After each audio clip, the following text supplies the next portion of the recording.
The first sight that greeted Lucy's eyes was the ray of sunlight coming in from the open window. She raised a hand to her head, which was banging as she tried to sit up on the bed. She looked around her as she tried to remember where she was, how she had gotten there, from the high-ceilinged roof of the bedroom to the full-length glass window which overlooked what looked like a beautiful love garden, to the exotic-looking furniture, down to the interior decor and paintings. Everything in the room screamed of money and class. This definitely couldn't be someone's house, so what was this? A presidential suite in a 10-star hotel? She couldn't remember going to a hotel, so how had she ended up here? My one-night stand, she said out loud when Tom's handsome face flashed before her eyes. She quickly looked down at her body and noticed she was wearing a man's shirt, but she wasn't wearing any undies. I did it, she said to herself with a smile when some parts of the previous night flashed in her mind. She remembered moaning and screaming fuck. She raised a hand to her nipples and smiled when she remembered the tingly sensation. It also occurred to her that she was no longer wearing her contact lens.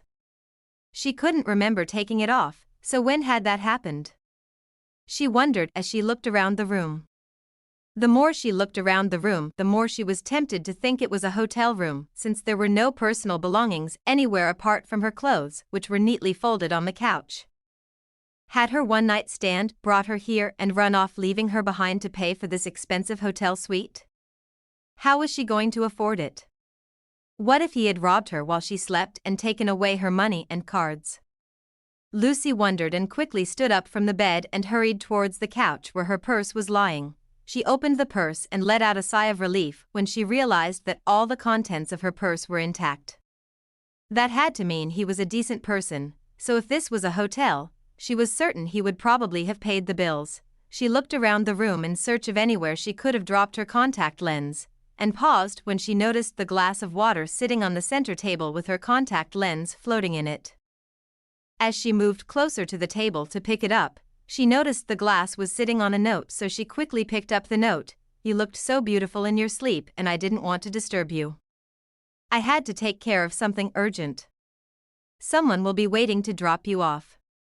See you around, or maybe not. Her heart skipped a beat, and a gasp escaped from her lips when it finally dawned on her that it was morning.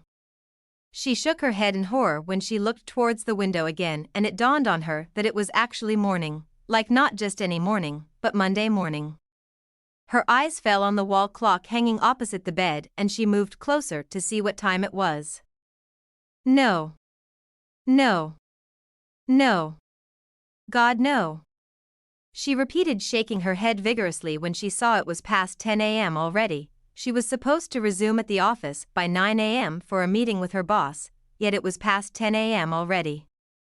How could I have been so reckless? She asked herself as she quickly took off Tom's shirt and slipped on her gown. She looked around the room for her panties, and when she couldn't find them, she went ahead to fix her contact lens.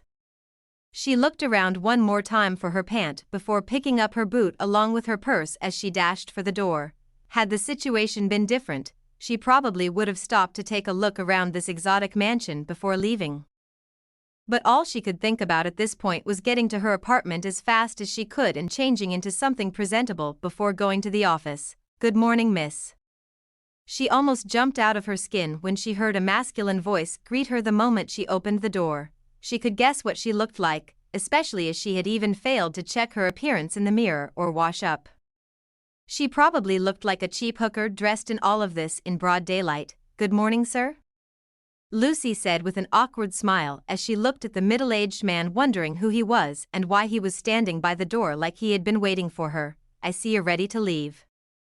The man said with a polite smile. Yes, I am, Lucy said with a stiff smile. Tom requested that I drop you off after you've had breakfast. That won't be necessary. I'm late for work already and I have to run. Thanks, she said as she ran past him, and stopped when she realized she didn't know where she was going to.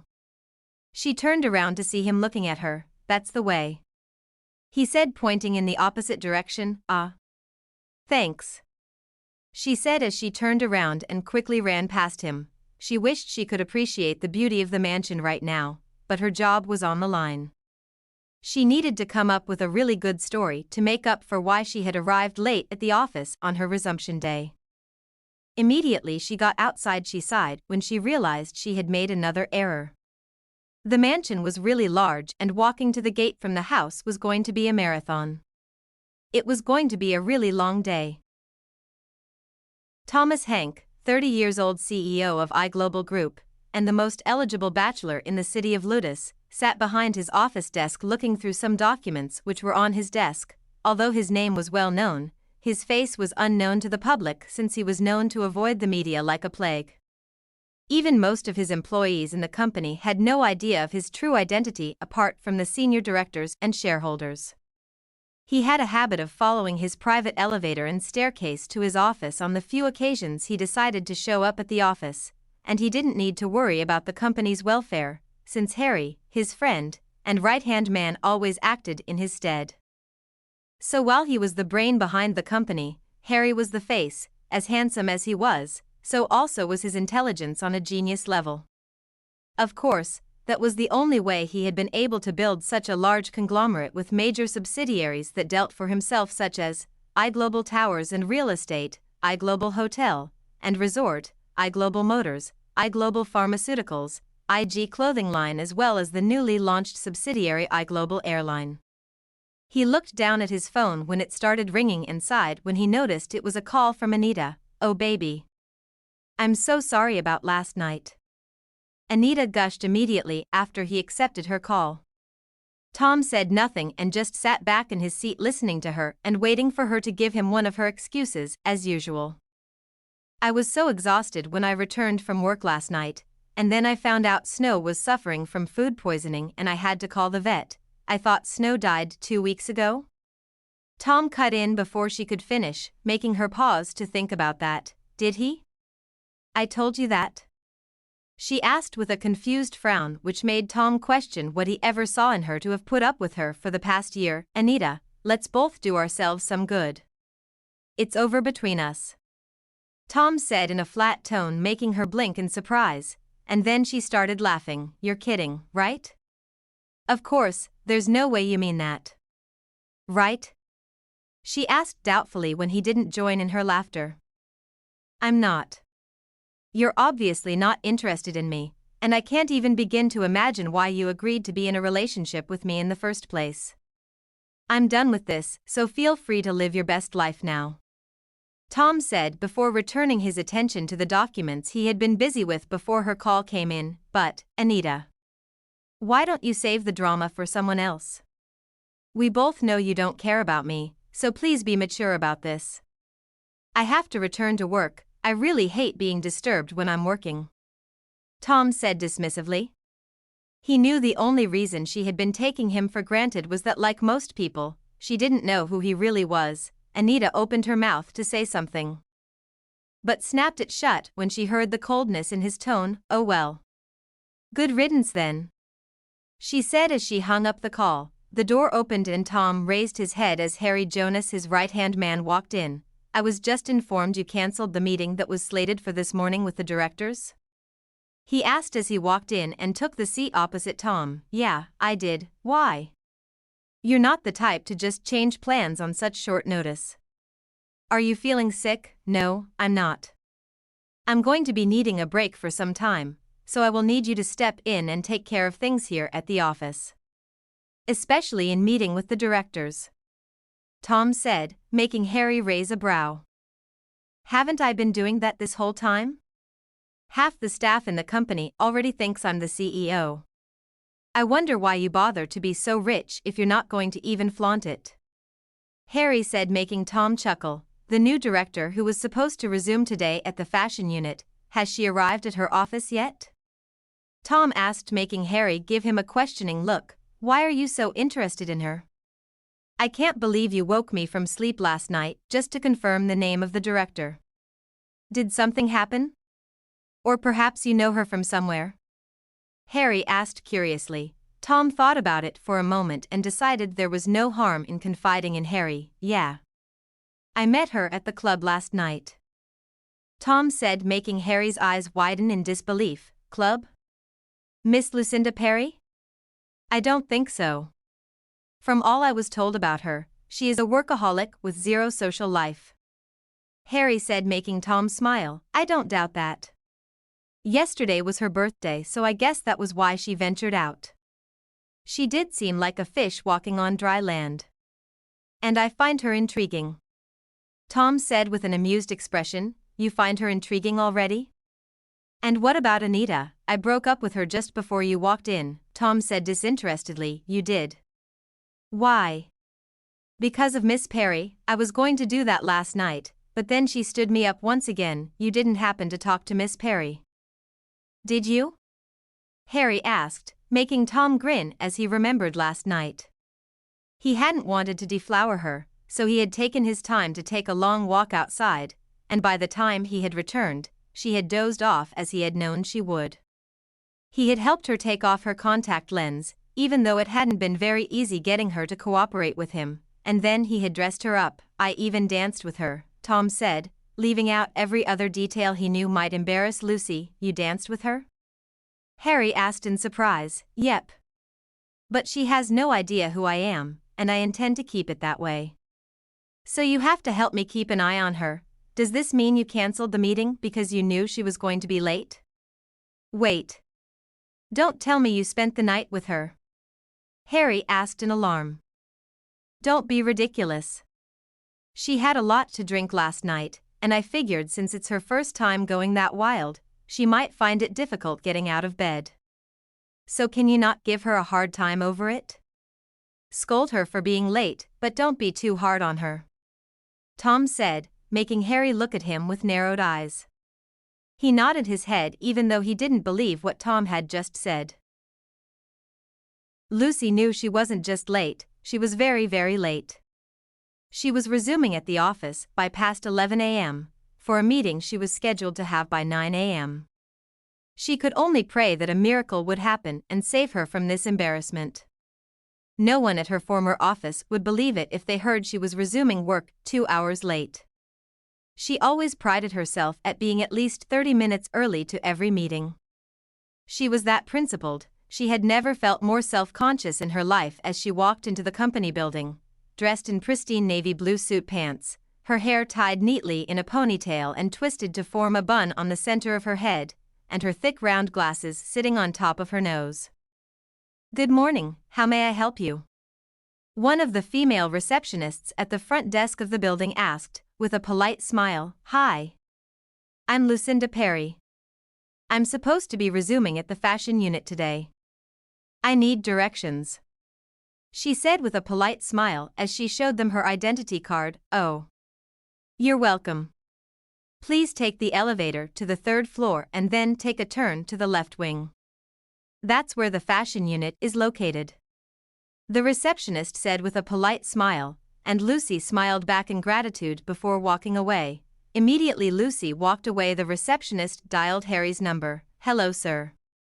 The lady you talked about, she just came in. Thanks, Harry said as he hung up.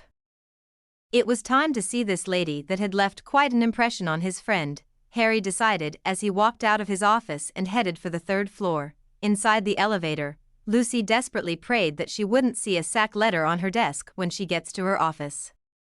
She had not been able to think of anything else since she walked out of Tom's bedroom that morning.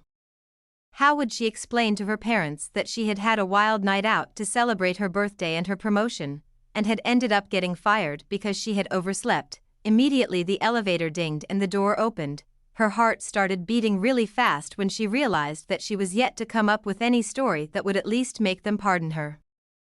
Her brain started working really fast as she stepped out of the elevator and turned left as directed by the receptionist. Miss Perry?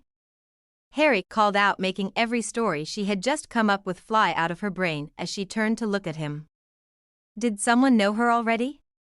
Oh great, Lucinda flashed him a polite but confused smile as she wondered who he was. Good morning, Mr. Harry Jonas. Her eyes widened in surprise and she raised a hand to her lips to mute the gasp that had just escaped from it. Mr. Harry Jonas?